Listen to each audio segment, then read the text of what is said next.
Okay.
Okay.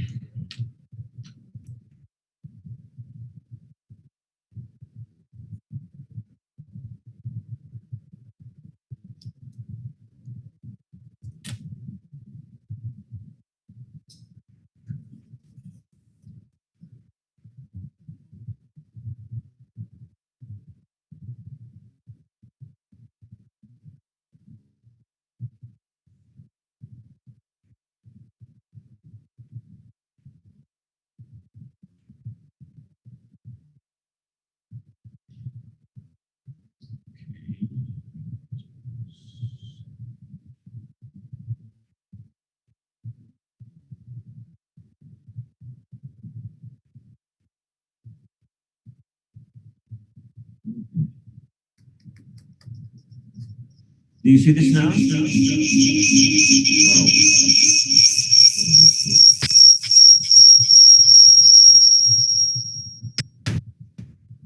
Okay, do you see this now? Do you hear me? Yeah. Good. Yeah. Yeah, that's what I want to know. Yeah, because sometimes I want to close this one here because otherwise it's going to make an echo. Yeah, see now, just, all right. Okay. All right, let me see now where we are.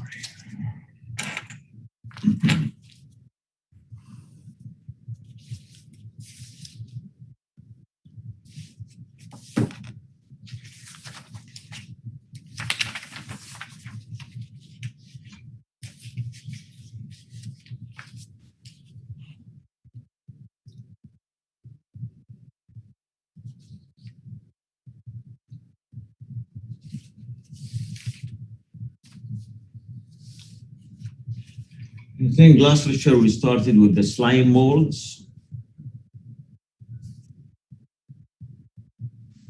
Yes. Okay. And basically we call this as myxomycota.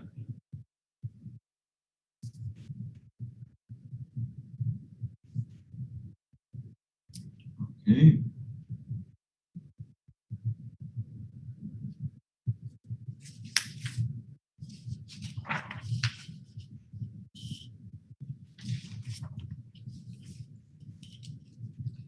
And already we talked about the first one, we talked about the class.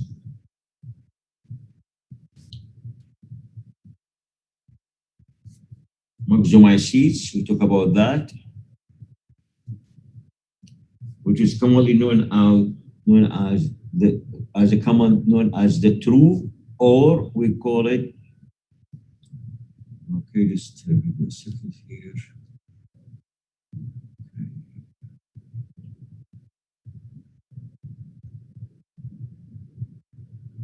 What's this here?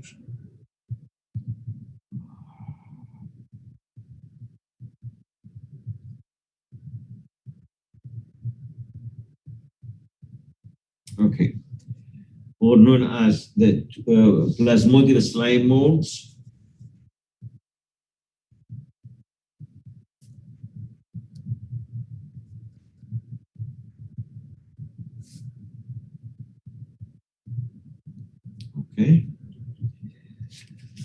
And of course, with this class, remember that I talk about you have three group of this one. Already I mentioned that to you. Remember that?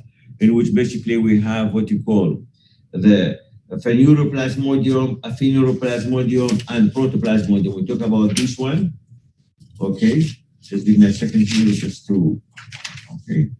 And then I think I finish this one. Then I talk with you about their protection. And I think in this one, I mentioned to you that the best example for this group is Physarum polycephalum.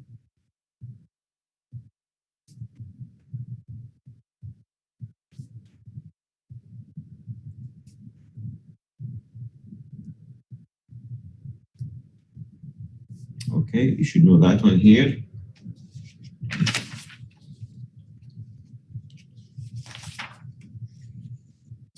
Then we start to talk about the other class here, which is known as the class Acresiomycetes.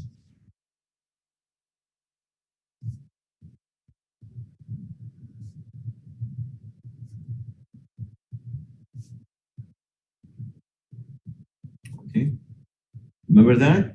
And we mentioned that known as what you call the cellular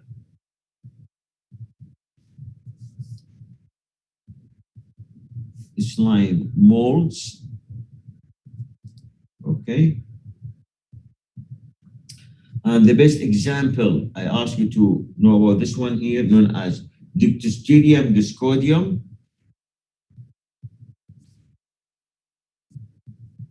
Sorry.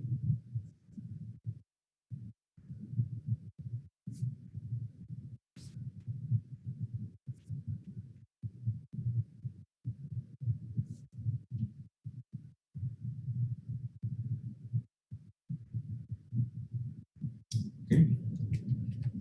And we talk about a little bit about this group here because the plasmodium in this one mentioned has the cells as I showed you here. Okay. And then I start talking basically about the reproduction of cellular slime mold.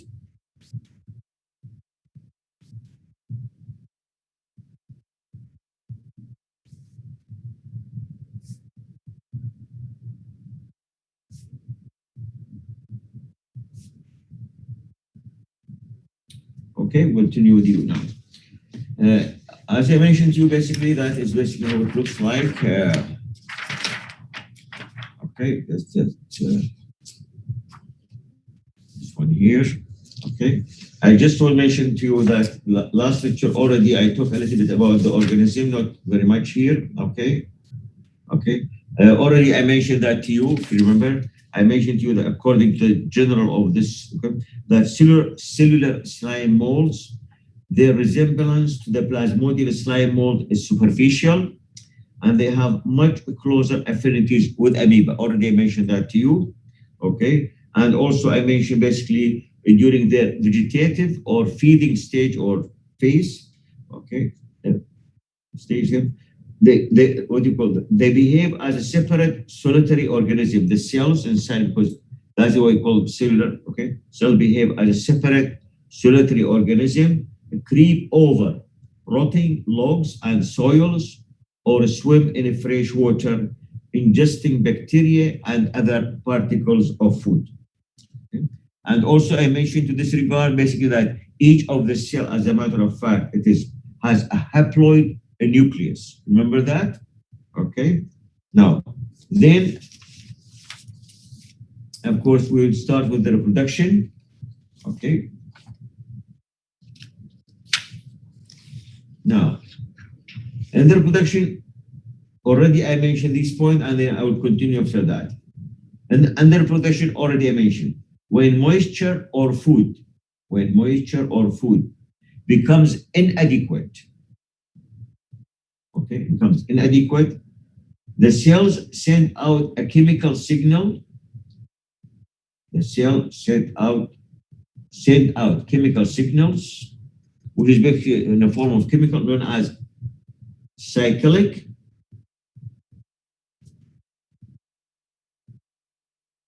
MP, okay, which is, I put it down here in detail. This is just abbreviation, okay, known as cyclic 3 5 adenosine,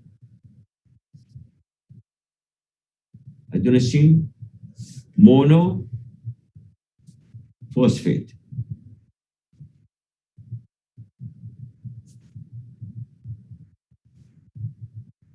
Monophosphate, okay, that is the compound. As I mentioned, when moisture or food becomes inadequate, the cells send out a chemical signal, which is known as cyclic AMP or cyclic adenosine monophosphate, which causes them to aggregate, by the hundreds or thousands for reproduction. Okay, I already mentioned that to you. Did you follow this? Then I'm going to continue after that. Okay. Now, during this stage, okay, during this stage,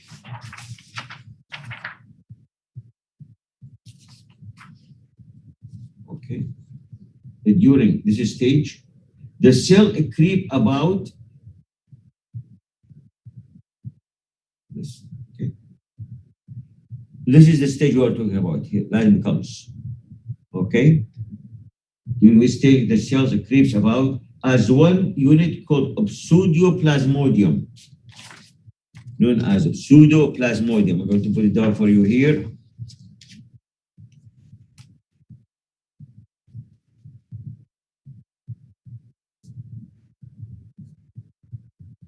Known as plasmodium, or commonly we call it sludge. Would you be able to move the page? We can't see it underneath the camera. Just a minute here. What you don't see is okay now? Just a minute here. Because really, sometimes do you see it now? Yes, that's great. Thank you. Okay, good. Sludge, okay.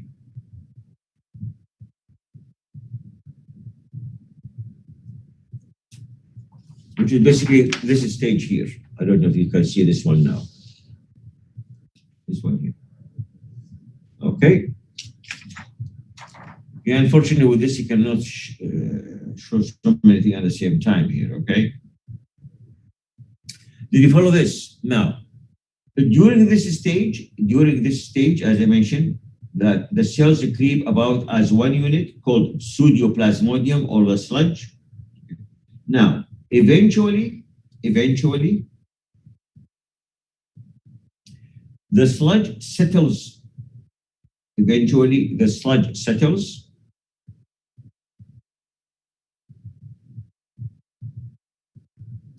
And construct known as a stalk structure. A stalked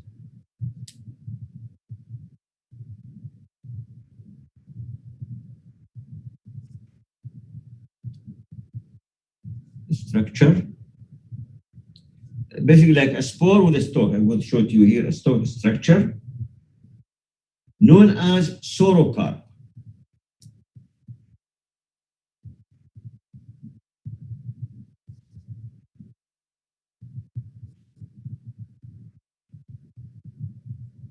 The saurocarp basically include the sorus,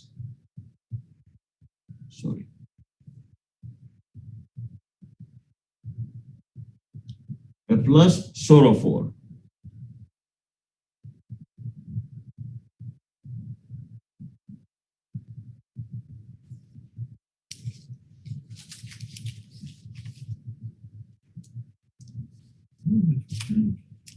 Increase this here.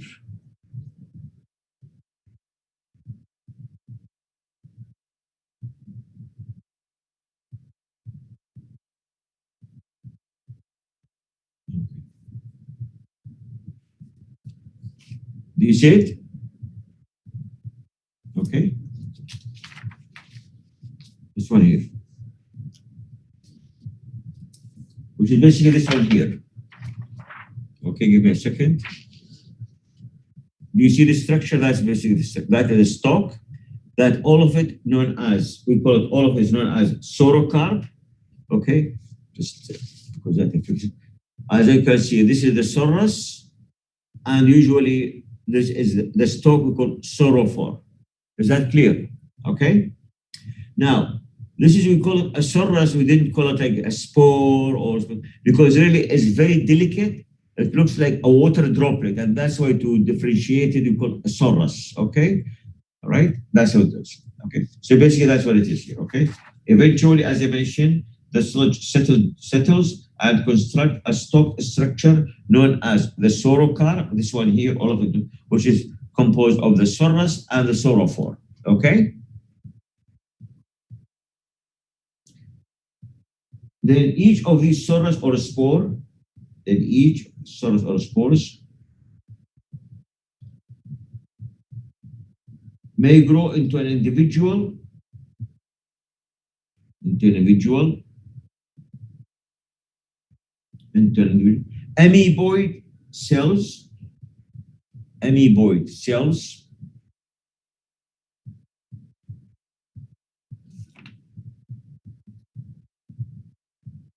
and the cycle repeats itself.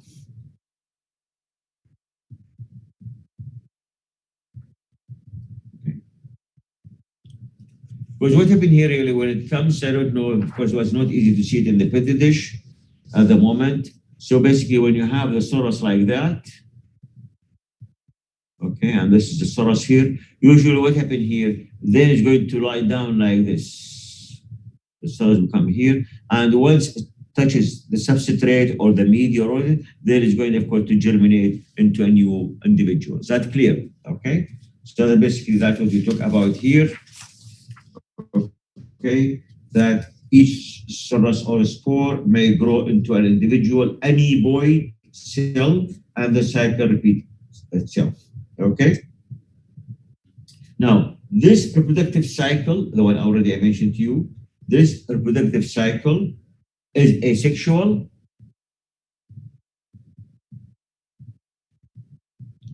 Okay. Although sexual reproduction has been observed, although sexual reproduction has been observed occasionally.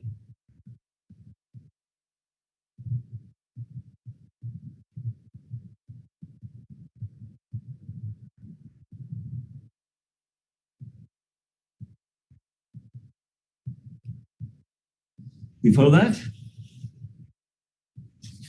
Can you repeat it? I said each sorus or spores may grow into an individual amoeboid cells, and the cycle repeats itself. Then I said this productive cycle, the one I mentioned, this productive cycle is asexual. Okay? Although sexual reproduction has been observed occasionally. Okay. The last point I'm going to mention, and this one here at the moment, okay, that there are no flagellated stages. Okay. There are no flagellated stages for most of the cellular slime mold. There are no flagellated stages for most of the cellular slime molds. Okay.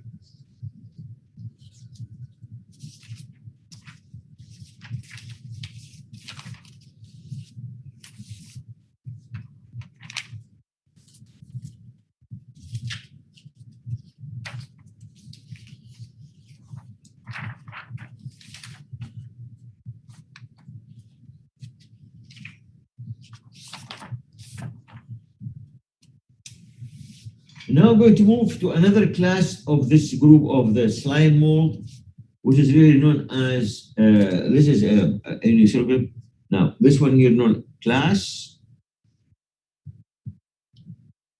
Plasmodiophoramycetes.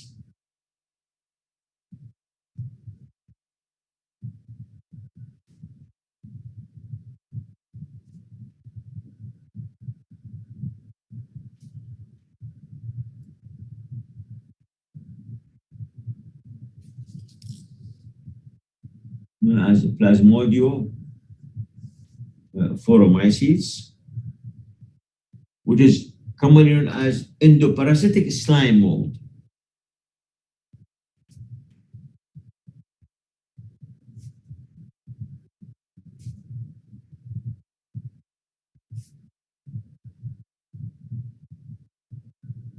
Okay.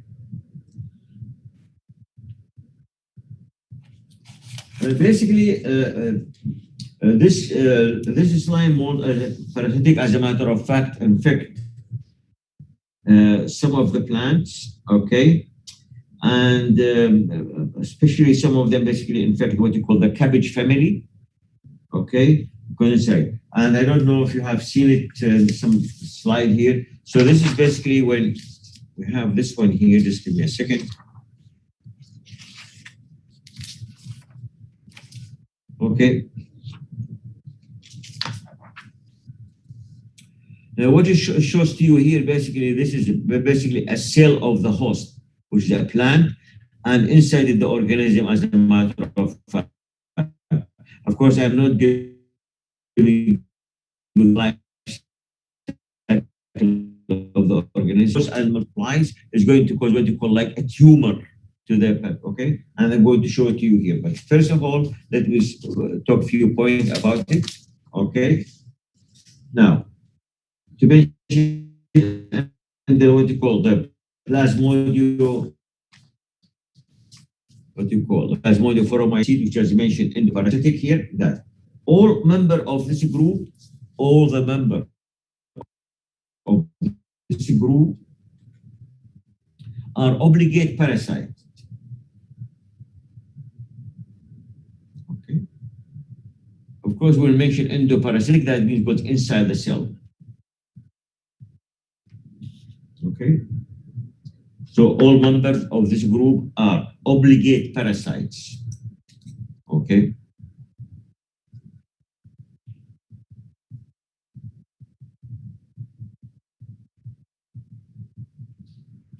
They are obligate parasite of vascular plants.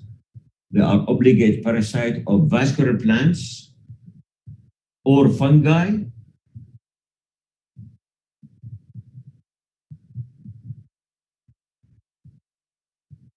And sometimes people really classify them in different ways. It depends. Some of the people, they put them as a group of the true fungi. Some will put them with the what you call slime mold. I'm here, of course, just including it with the slime mold. Okay, as I mentioned to you, and as I mentioned, the what's called are endoparasites of vascular plants or fungi, and are variously classified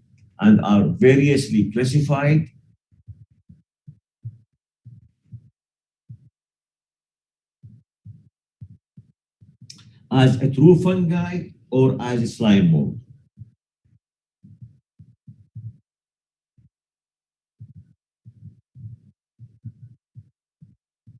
Okay.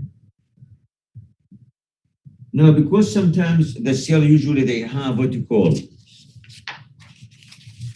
in the cell they form a plasmodia, and they have this, and that's why they put them. You see, during their reproduction, they will form some form of plasmodia, and just why we put them here with the slime mold. Okay, I'm going to mention this point here. Okay, since they produce a multinucleate,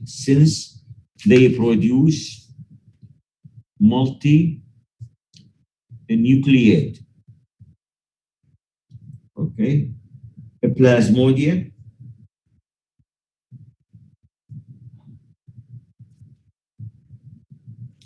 since they produce a multinucleate plasmodia, and they have anteriorly biflagellate swarm cell, and have anteriorly, because sometimes we position the position of the flagella. It is at the front of the organism or at the back of the organism. So this is known as anteriorly. Some organism we call them posteriorly. So this is anteriorly.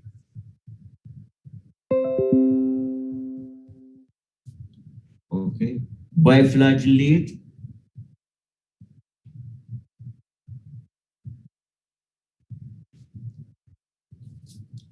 Swarm cells.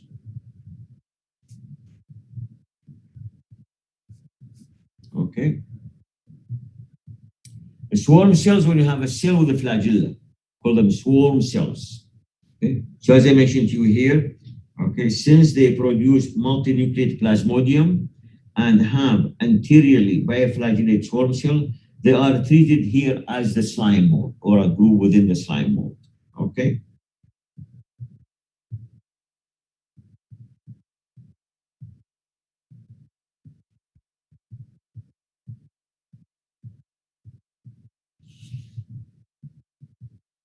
Now, two of the plasmodia, two of the plasmodia foromycetes, two of the plasmodia foromycetes. Okay. They cause economically important diseases. They cause economically important diseases of plants. Now, the two I'm going to mention here, of course, there are two species of this one here. Okay. One of the species known as Plasmodiophora.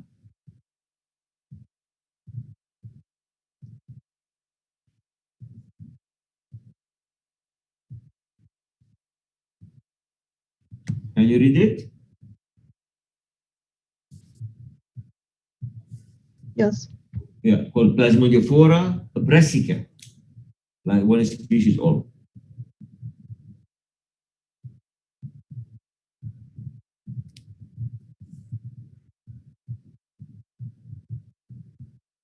Okay.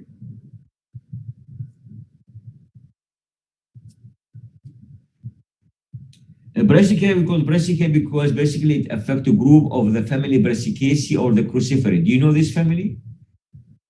Or no? Yes. Yeah. Basically, this family is what you call, sometimes known as, we call as the cabbage, or sometimes we call the mustard family. You follow that? Okay. Because this is a member of the, okay. So basically, it's most of the cabbage. Okay. And basically, will affect the cabbage. Okay. It's for regular. Okay.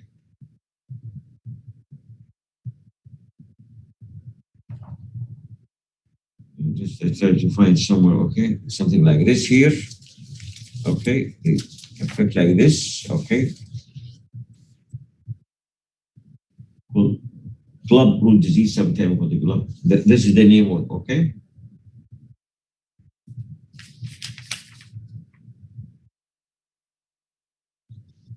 Now, the other species that I'm going to talk about what they cause here. This is basically what you can see here. If you can see, these are cell of the host, is from the infected plant host.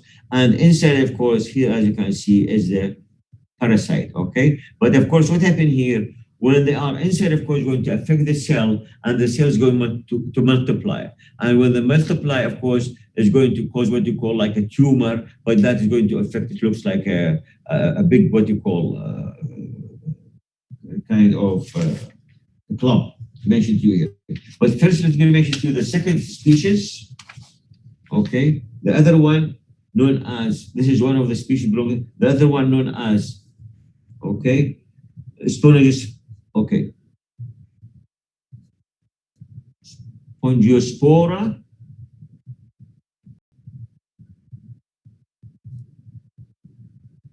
Okay. Spongiospora septerinae.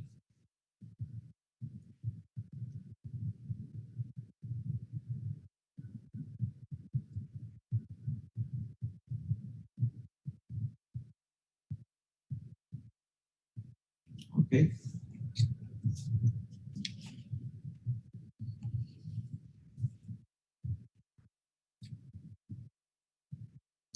Now, this is, of course, the name of the organism, either this one here, and this is the name of the organism, which is cause that mean of the parasite.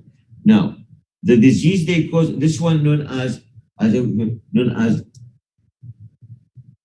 called club root disease.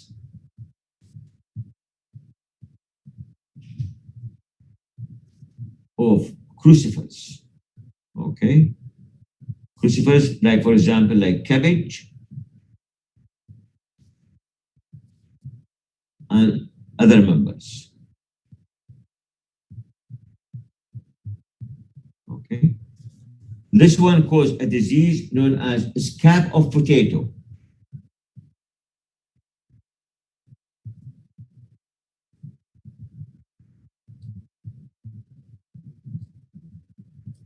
For that? So what you know from these, you know three things. The name of the parasite, okay? The host, or what you call, which can cause the disease, and the name of the disease. So in this case, this is a Plasmodium flora brassica. The host or the infected are what they call member of the Brassicaceae or the crucifer family, like cabbage, and the name of the disease known as club root disease of crucifer. Is that clear? This one I call it called scab of potato. They have been affected potato, and it affected like this. This is how it's going to look like. Can you shift the paper higher? Give me a second here. Do you see it now? This one here, sorry. Okay, this is called scab of potato, or sometimes we call it like this one.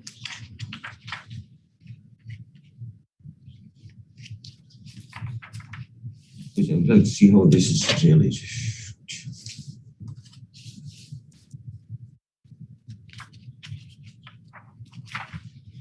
Do you see it now? Called scab of potato here. Yes. Okay. Yeah. Now, just give me a second here. Do you see it now, this one? Yes, now it's visible. Okay, good. All right.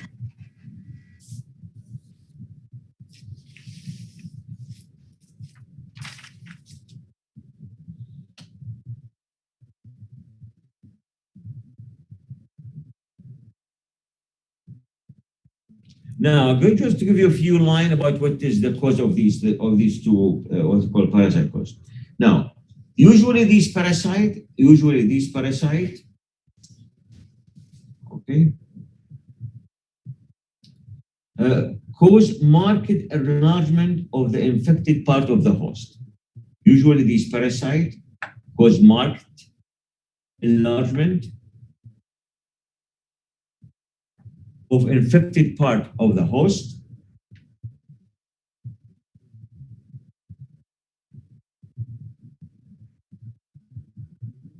Okay. And this may result simply,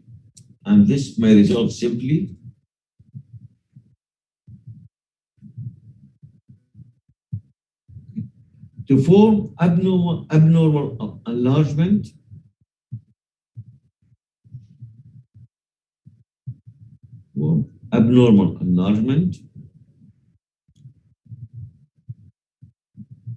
okay, of the host cells,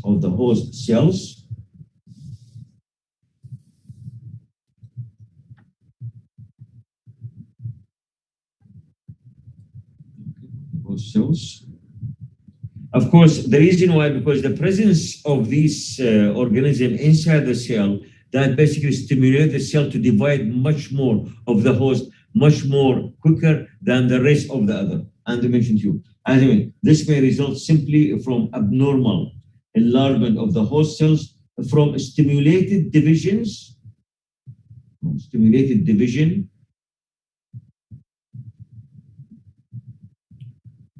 of the host cells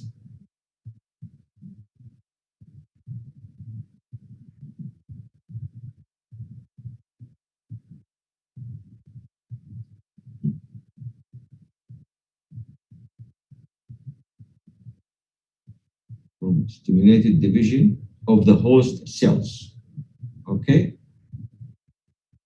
Or from combination of these events.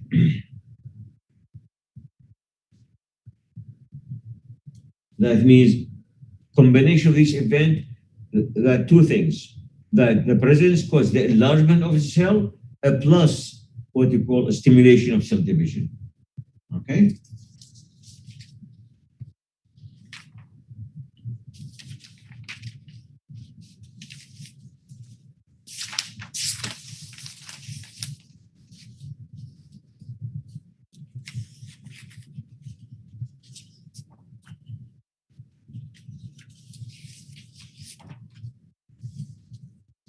Now, once we finish this one, basically this I give you basically like a talk about each of the classes of the slime mold. Now I'm going to talk about what you call title here, okay? basically about the type of the spores produced. So just title, subtitle, sporophores.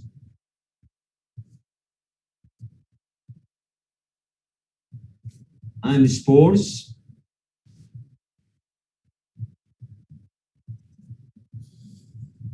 Okay.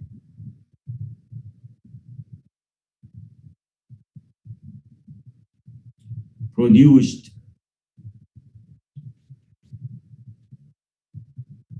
Okay. By slime mold or mycelium. Okay.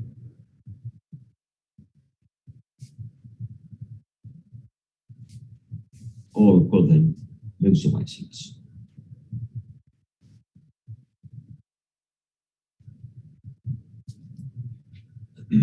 Okay.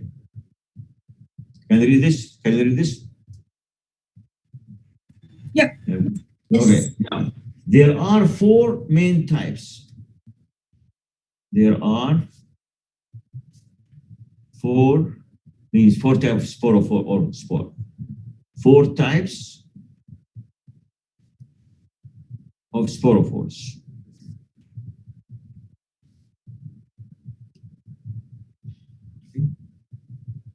One is known as sporangia.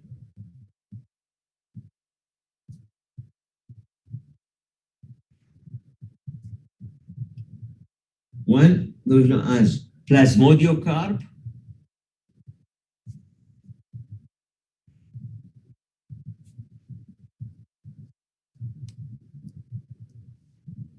The third one known as ethelia.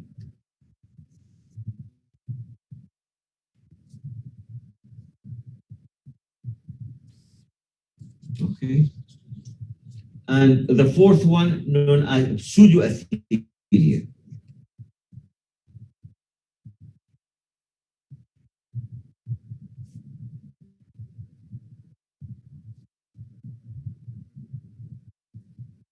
Okay. So these are the four. I'm going to talk about each one of them. Okay. Could you raise your page slightly? It's like this. Yeah, perfect.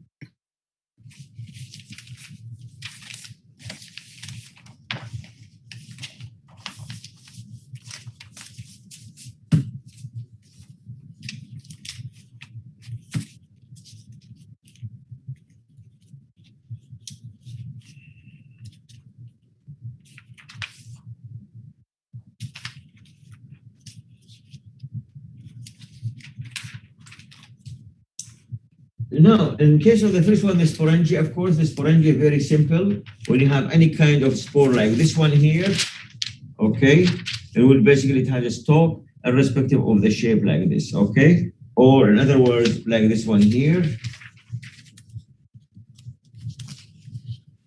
Okay. Or something like that. Do you see this one? Sometimes it could be multi-lobed, but still, you get this point here. Yes. That is, yeah. So basically, these are the ones. I'm going to give you a few lines on this one here. Now, under the sporangia, under the sporangia, you're going to put, of course, what you call like, they are simple fruiting bodies. They are simple fruiting bodies. Okay.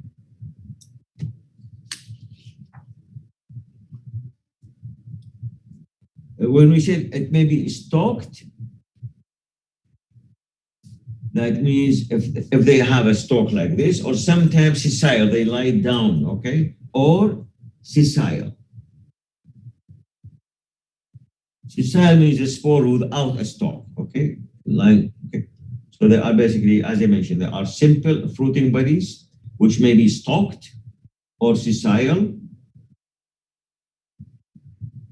The other point I'm going to mention, and they vary in size, and they vary in size.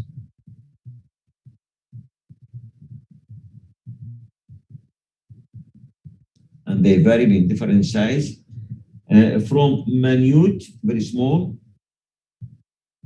Okay, minute, very small, that means some of them would be less than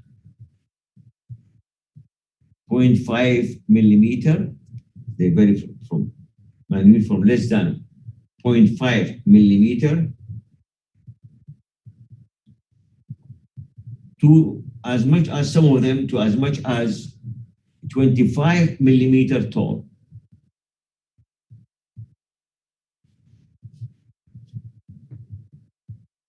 Okay.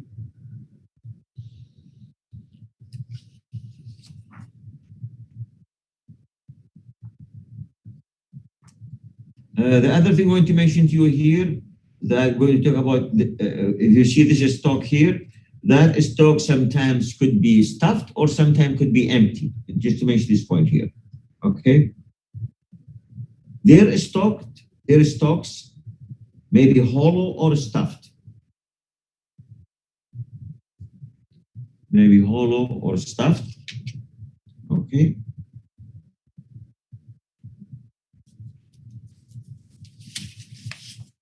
Like this one here. And many are covered, with calcium, with lime, or called calcium carbonate. That's why you can see, for example, some of them look yellow like this one here, okay? You see this one? Okay, so to mention here, okay? And they may be covered with lime, or basically it is calcium carbonate. Calcium carbonate, which may be powdery, could be like a powder, or scaly, forming like scales.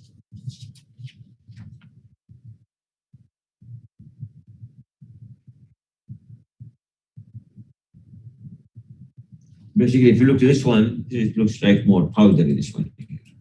This one is in scale. Do you see this one? Okay. So their stalks may be hollow or stuffed and may be covered with lime or carbonate, which may be powdery or scale, or which may be, okay, that which may form also, or sometimes, or which may form a hard crust, or which may form a hard crust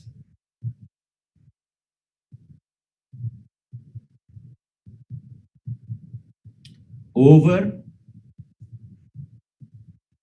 the peridium.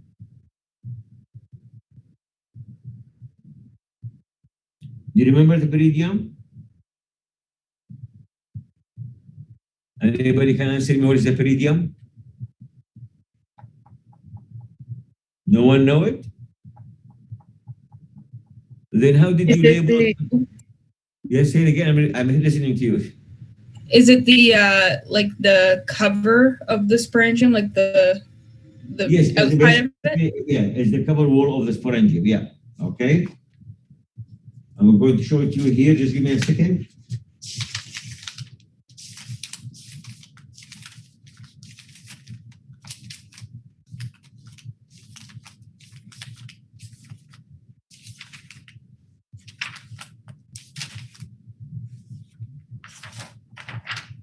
If you look to the anatomy of the sporangium, it looks like this. In the lab, you should have these pictures. Okay. Did you see it? Yeah. Yep. Okay. So basically, if this is the cover here, this is the peridium, and inside basically you can see there is a lot of small, like a small extension, like hyphae here, and attached to it there are small spores. So these known as the capitelium, which look like a net, and then the spore, and that is the cover, which is known as the peridium. Okay. So that's basically what I'm trying to mention to you here. So as I mentioned to you, which may be powdery or scaly, which may form a hard crust on the peridium. You can put between two brackets so that you know it. The sporophore wall, can put the sporophore wall around the spores. All right, so you don't forget it now.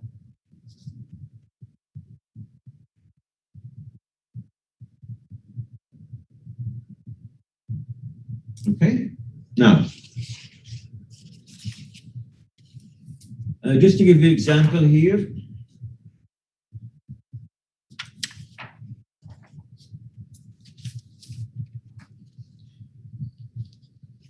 This is the species. Can you read this one here? Fusarium polycephalum. All right.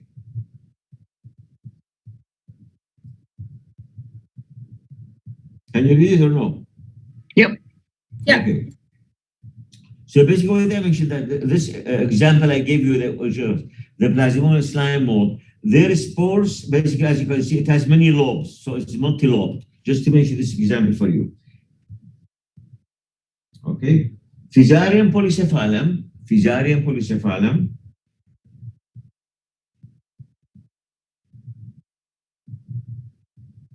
Okay. It produces its spores. Okay. In many heads on a single stalk. Okay. Many head on a single stalk. All right. Hello, in this week's video we're looking at Microsoft Word and specifically the new feature that is the dictate function. So you can see it's up here. As I mentioned to you here. Home menu, and then up on the top right corner you've got the dictate function. And thus, So such as sporangium will be aware that the dictate function, the talk to type function, has been available in Google Apps for a while, and Microsoft have It's now called, updated their own, introduced their own version. It's only available if you are a subscriber to 365. Okay. So if you go for a free account, you won't find it available. So here on my It's known work as account, I can locked. see it there. So this is basically what you want to talk about, the type which is they produce, what we call sporangium. And of course, as I mentioned to you, basically to be accessed, you can see the slime mold, as a matter of fact, they produce very different type of sporangium, and sometimes with different colors, and sometimes really there are some of them is quite beautiful, like this one here. Okay, they could produce something like this one here.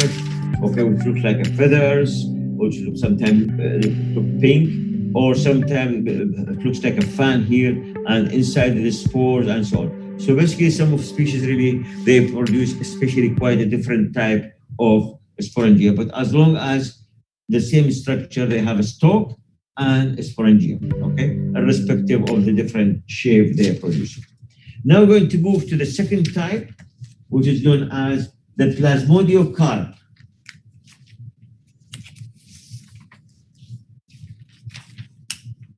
This one here. The second one we could talk about.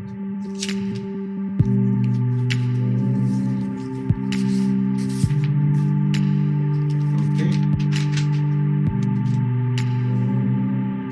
Now, the plasmodiocarps are typically sessile. Okay, sessile. And they are irregularly in shape. They are typically sessile, and they are irregularly in shape.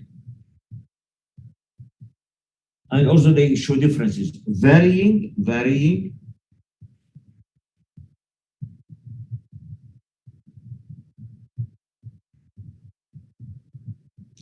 from ovoid, their shape from ovoid, okay, to elongate,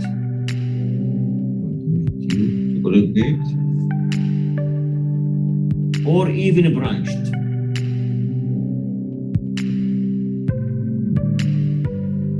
Okay.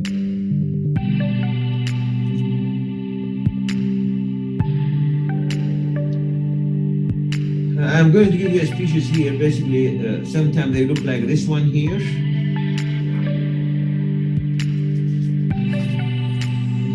You focus on this one here.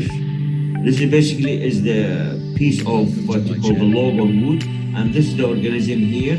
And basically, when you click upon that, this part basically it becomes with a hard crust. It doesn't, but the best one you can see this one because it's color. Look like this one here. You see this one? Okay. This is the one basically, as you can see. And this is what happened here. When the plasmodium moves, okay, if it's going to encounter Yeah, if the plasmodium is going to, and then it's going to encounter unfavorable condition, it's going to form a crust around the plasmodium, and that's called a plasmodiocarp. Is that clear? Okay, and you can put down here. Can you read this? Yep. Yeah. Yeah. The species is well known as Hemetritia serpula. Hemetritia serpula. That is the one. As an example, if you want to know it. Okay.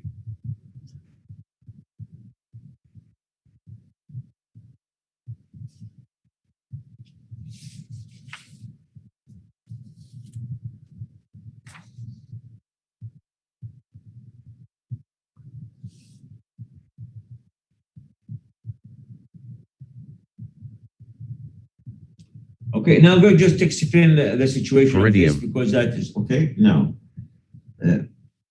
means the plasmodium column, they are formed, how they develop, they are formed. Peridium. Okay. By the secretion. Everyone, 11:45 a.m. A peridium. Are you in gallery?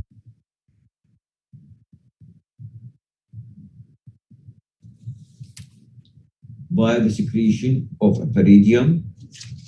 Okay. Around the veins. Or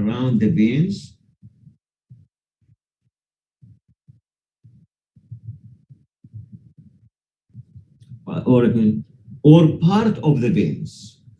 Around the veins or part of the veins. Okay. Or part of the veins. Of the plasmodium.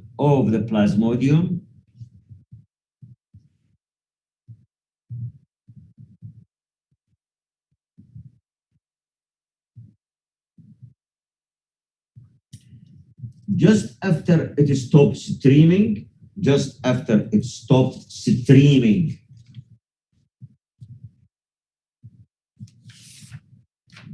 Okay, it stops streaming like this. Stop streaming. Basically, what happened, of course, streaming, that will basically the plasmodium is moving. But as I said, when usually sometimes either it comes to an area with less moisture or less food, then it's going to stop streaming, and of course, it try to produce what you call to sporulate. So that sporulation means forming of the spore, of course, has different type of shape, as already mentioned. So basically mentioned around the veins or part of the veins, a plasmodium just after it stops streaming and it prepare to sporulate.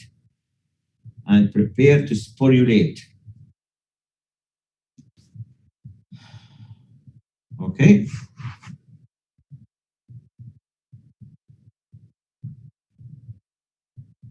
And then we are going to move what you call to the third one here. This is, we have the plasmodium carp. Then we're going to talk about the third one known as the athelia. Athelia, of course, is a plural. If you talk about one, then we call it athelium. Okay.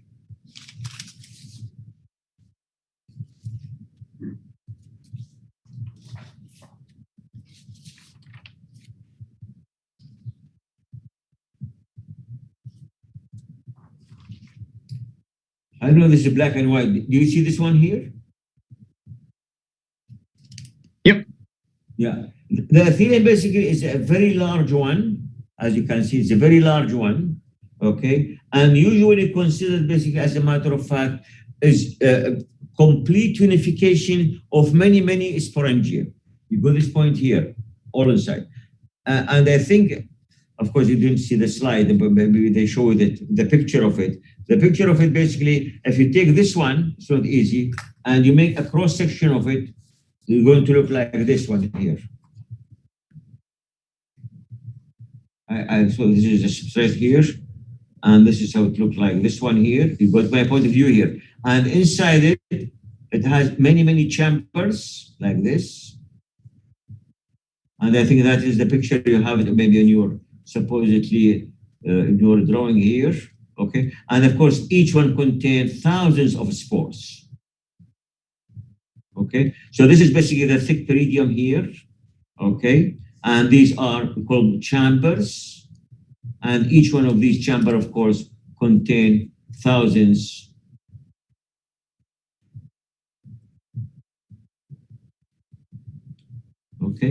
thousands of spores. Okay. So these are basically what's known as the ethelia, or as you can see here, because here they're talking about one, they call it ethelium. And of course, this is a species here of Lycogola. Is very well known, and that's why mostly even when make a slide or anything, basically they took from that species that one. Okay, just to talk about a few lines on this one here. Okay, as I mentioned, under the Athelia or singular Athelium are relatively a massive sporophore. Are relatively a massive sporophore.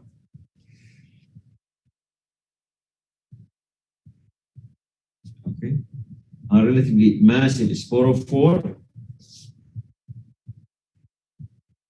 Okay. Thought to have been formed or developed. Thought to have been formed or developed. Okay.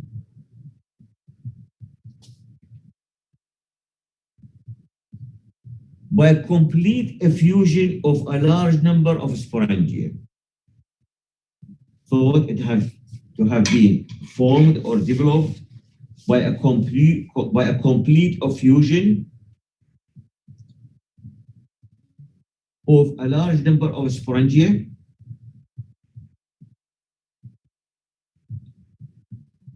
during their evolutionary development.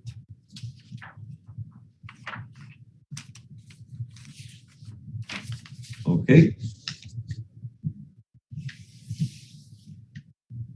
And I guess the best example found, the example basically we find this is known as this genus Lycogola.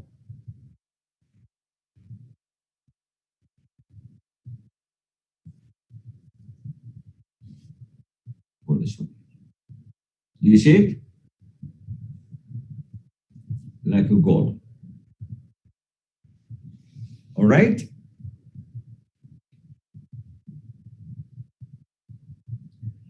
After we finish this one, we're going to move to the last one here, which is basically the last one, this one here, the pseudoethelia. The last one here, pseudoethelia.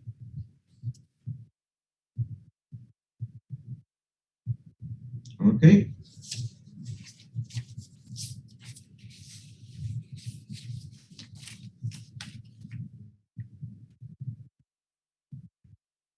And the same thing, pseudoethelia, singular is going to be pseudoethelium. Okay. Singular is going to be pseudoethelium. And basically in this one here, we call it pseudoethelium because also it contains many sporangia, but they thought these large become as aggregation rather than unification. So practically speaking, if you can separate them. So like this, this. And the example I'm going to show it you here. Okay.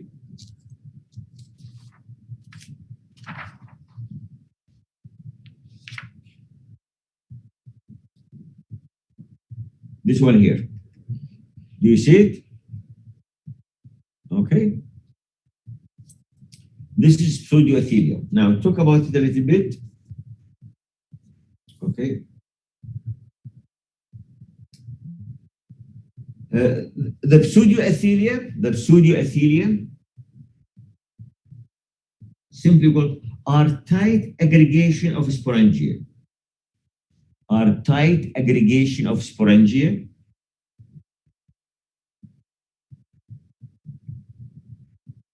Okay. Often on a single stalk. On a single stalk or on a spongy hypothallus. Put it down for you here.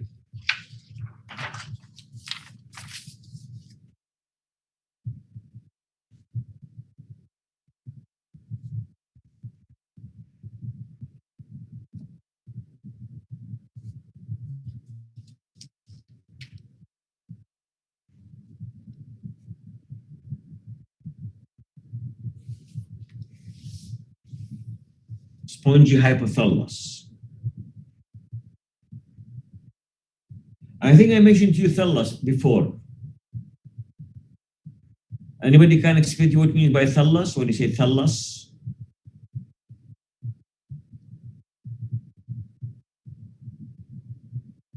No one knows about it?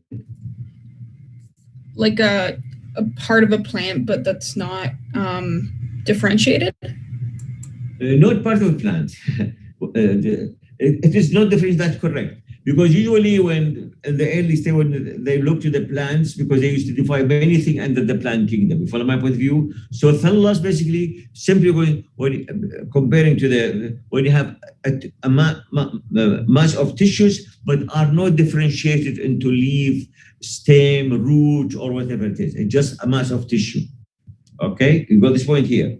So that we call thallus. Sometimes even the plasmodium, we call it a thallus because just a mass of cells or tissue. You got this point here. When you say hypothallus, because sometimes if you have a sludge like this, okay, plasmodium moving like that, some of the species, and then it raises a little bit, and then it develops the thing. So this we call hypothallus.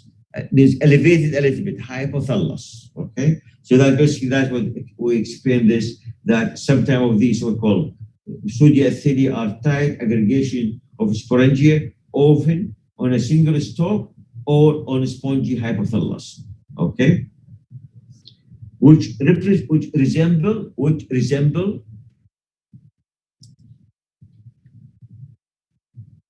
okay, a single spore bearing unit. Single spore bearing unit.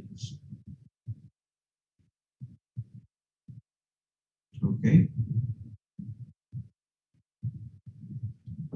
which resemble a single. Okay.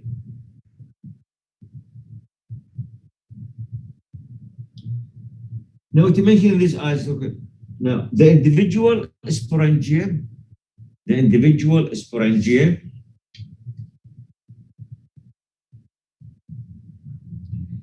a pseudoethelium,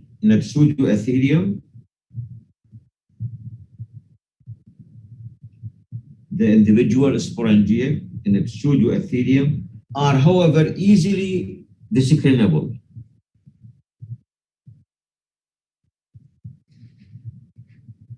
Okay.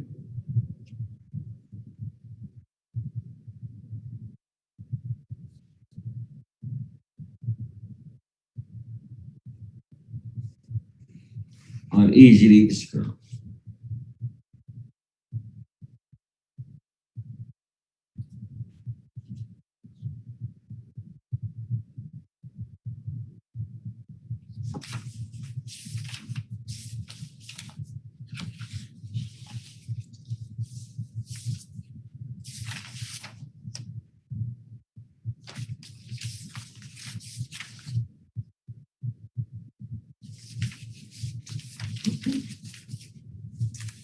So basically, these are the four type I mentioned to you about the type of the sporophore within the slime mold.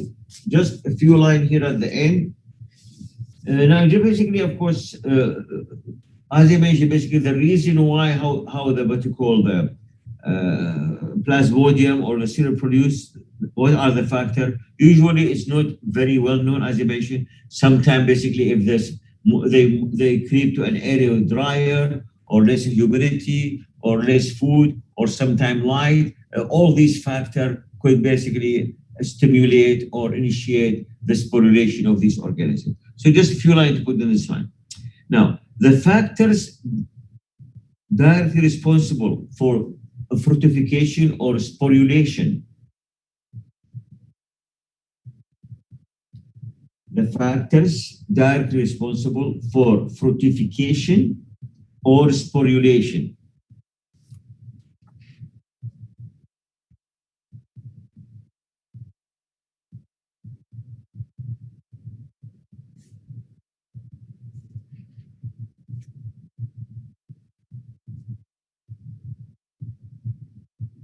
Okay. And slime molds are not well understood.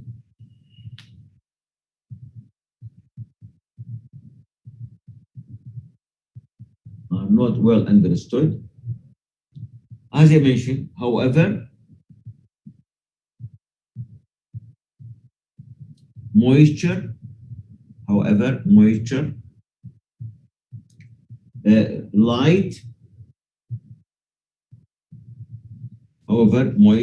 light, temperature,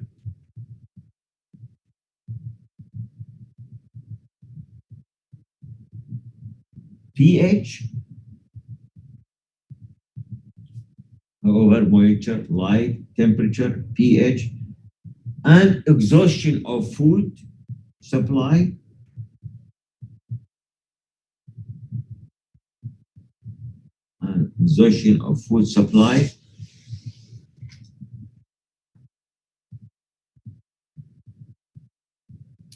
have all been related to fortification.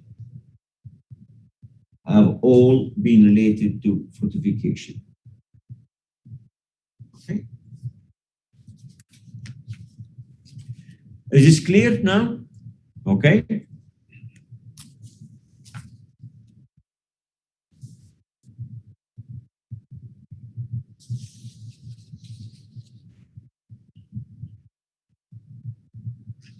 And just a final paragraph on the slime mold. Okay, I'm going to talk about it basically. If they have anything, just simply a human and ecological relevance of slime mold. Human and ecological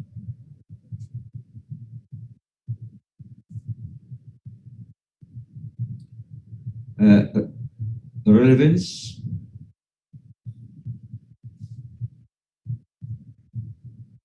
of the slime molds.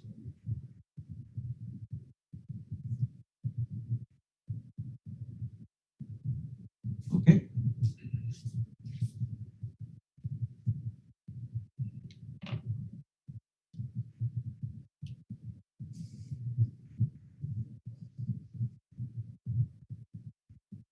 All right.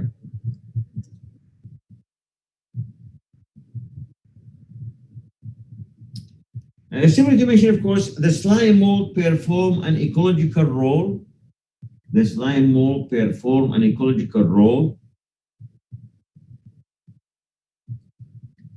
Similar to that of bacteria.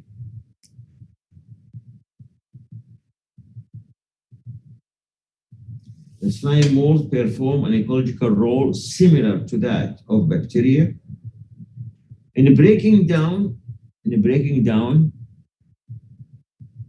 organic particles.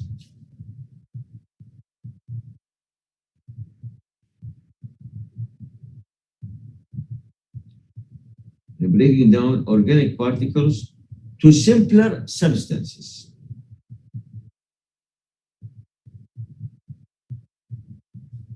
Okay.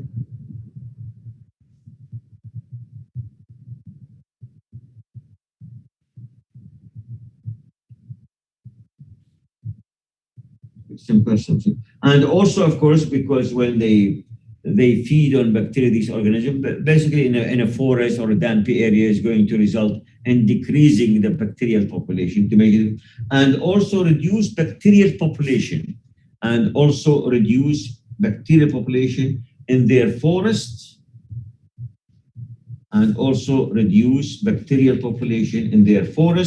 and woodland habitats. Okay.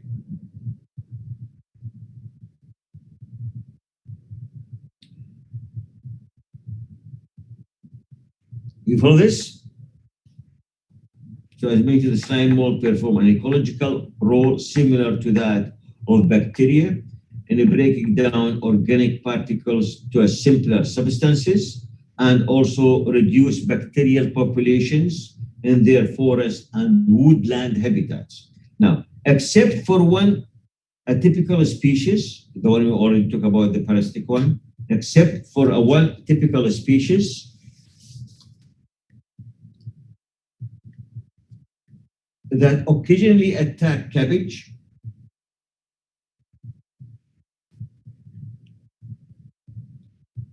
that occasionally attack cabbages.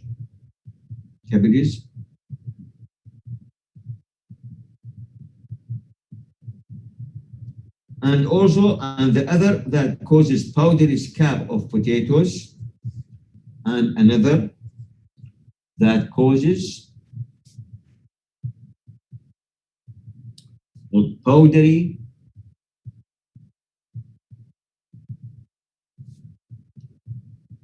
scab of potato or potatoes in this case. And this one also causes, and also and a disease of watercress, and a disease of watercress. Do you know watercress? No. No. Watercress, sometimes they sell it in a supermarket. A plant with it has very tangent type of taste, not all the time available. But of course, because they grow in a humid area, okay, called watercress. Okay, so basically that basically on us here, okay, watercress. And if I don't have a picture, but it has a very small leaves, okay. So basically, as I mentioned, except for one typical species that occasionally attack cabbages, and another that causes the powdery scab of potato we talk about, and a disease of watercress. As a general, they are of little economic significance. In this time, apart from that, they are okay of little economic significance.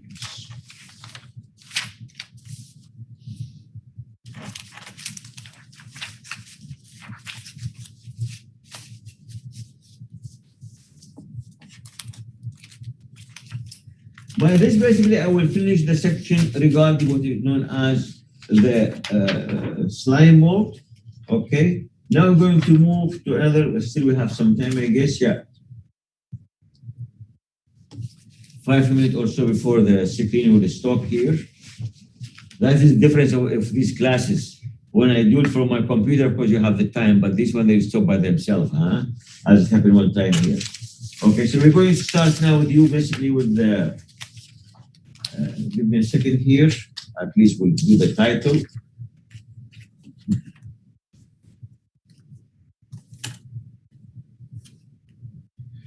Because now, basically, after this, we're going to move more or less to the true fungi group. Okay. And of course, we're going to start with the first group here. Okay. This is known as Mastigomycota.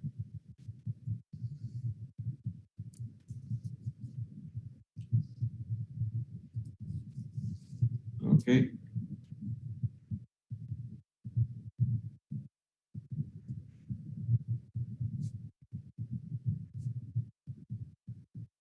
Mastigomycota. These are, of course, as I mentioned to you, they are the aquatic fungi, but also we call them zoospore.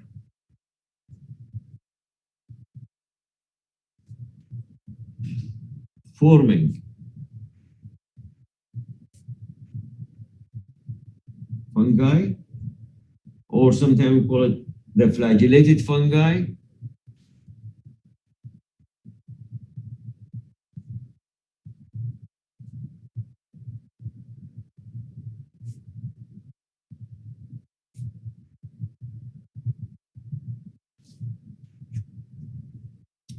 Or also we call them the aquatic fungi.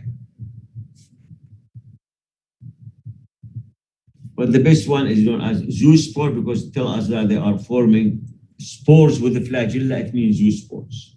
Okay? There are 3 groups or phyla for this group. Okay? We have phylum. Okay? Chytridiomycota.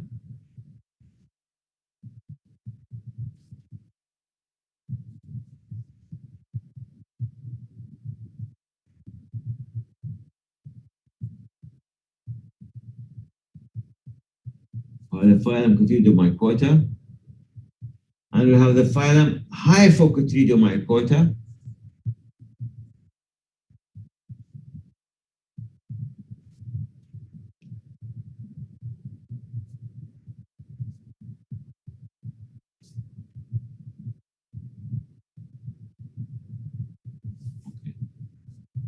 And we have the other phylum here, known as the Oomycota.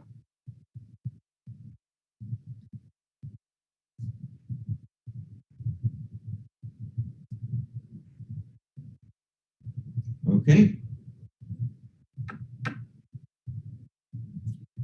And basically, these are three phylum: Cotylodomycota, Hyphocotylodomycota, and Oomycota.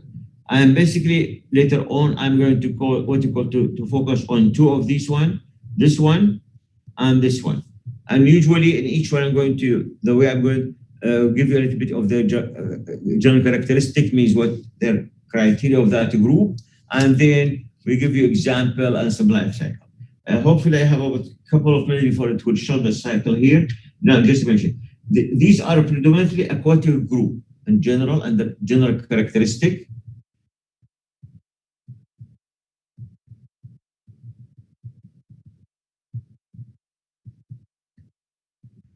Okay. These are predominantly aquatic group consisting about of 790 genera, 790 species. Okay.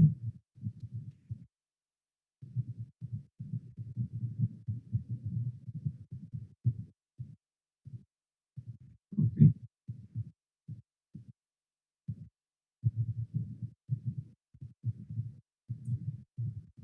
For example, soils from ditches and banks or streams. For example, soils from ditches, banks, or streams or ponds, okay, or streams,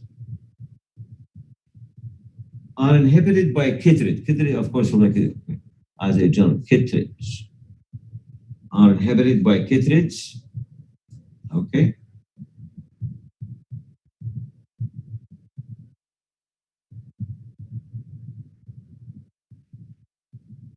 Did you follow this? Okay. The last I'm going to mention it to you here, and also they are varied. They differ. They are varied not only in form. They are varied not only in form,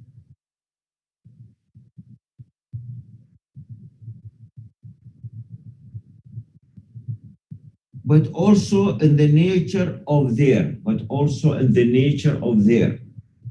sexual interactions, but also in their nature, in the nature of their sexual interactions, and in their life histories.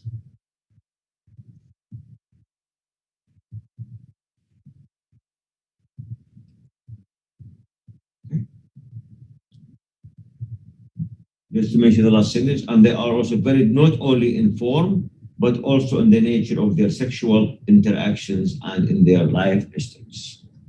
And by this, I will stop my lecture for today. Do you follow it okay now? Very good. Yeah. Good. Okay. Actually, I didn't give you yet I'm waiting a couple of days because it still seems some student coming registering. So I don't like to send the title for your essay until I make sure that nobody else coming. Okay. All right. Thank you. Yeah, take Thank care. you. You too. Thanks. Bye-bye.